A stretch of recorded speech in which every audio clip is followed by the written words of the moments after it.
It's very difficult to wonder about life, our lives, life on this planet, life on other planets, without first wondering about stars. Stars are the substance, the engines that build everything in our known universe. And without understanding stars, we'll never understand where planets come from and where we came from.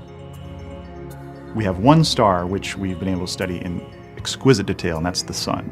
And that's because it's so close by. You can actually take pictures of it and be able to see sunspots and see solar explosions.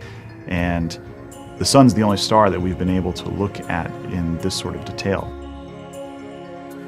And this is where you need special techniques to look at other stars and see them in this sort of detail that has been previously only done for the Sun.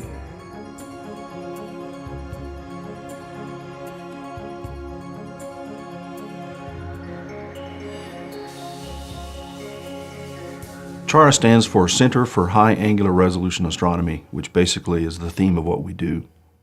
Resolution is the ability to see fine detail in distant objects, and unfortunately distances are so great in astronomy that resolution has always been something that has been unattainable for most of the objects we look at. Stars, for example, are so far away that even with the biggest telescopes that we've ever built, most of them appear just as points of light. But the kind of problems that we have to solve involving measuring sizes of stars require us to build telescopes that are not just tens of meters across, but hundreds of meters across. And those are completely unfeasible for the indefinite future. So we get around this problem by synthesizing a single giant telescope with arrays of smaller telescopes.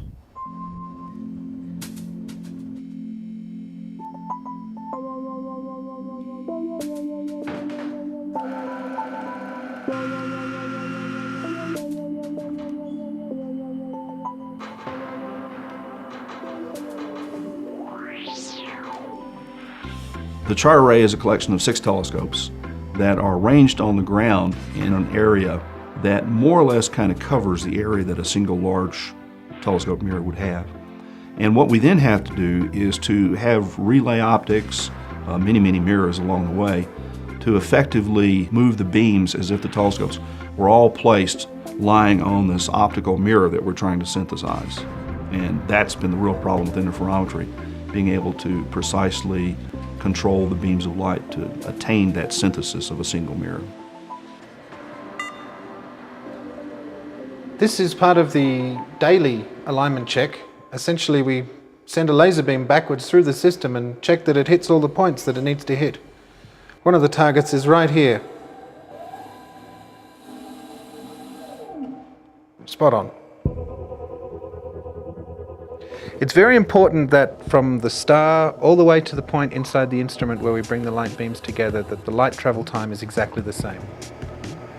Now, because the telescopes are at different elevations and different parts of the mountain, and the Earth is constantly rotating, these paths are forever changing. So we have to continuously adjust these paths within the instrument using a thing called a delay line. In interferometry, timing is everything.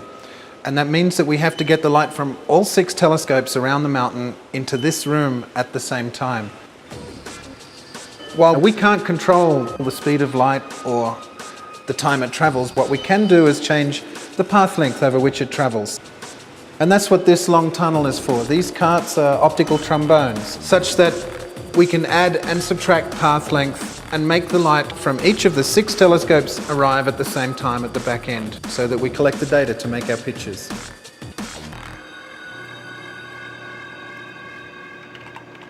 The ability to make images with interferometry is dependent upon how many telescopes you can put into the mix. As you add more and more telescopes, you get to fill in more and more pieces of this image that you're trying to synthesize as if you had a big telescope. So in the end, you're never going to get all the way there because you're never going to be able to put a telescope on every piece of the landscape that is pretending to be your overall telescope. But if you do enough of it, you can actually get data that you can't get anywhere else. The bread and butter work, if you will, of the array is measuring these fundamental parameters for stars, their sizes, their shapes, masses, distances, luminosities, and things like that. And so we produce images that are based on theoretical models that incorporate the observations, the measurements that we make.